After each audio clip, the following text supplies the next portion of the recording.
Hello guys, welcome back to the channel. In this today's tutorial, I'm going to show you how to make someone else as admin in Instagram group chat.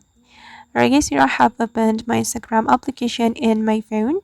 And first of all, we can open our Instagram group chat. We can go to Instagram direct message to open our group chat.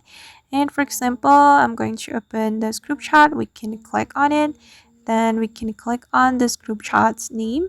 For your information that I'm the admin of this group chat, then I'm going to make someone else as admin in this group chat. Okay, then we can click on people to see the group chat's members. Then for instance, I'm going to make this account as admin in this group chat. So we can click on this three dots button and we just need to click on make admin.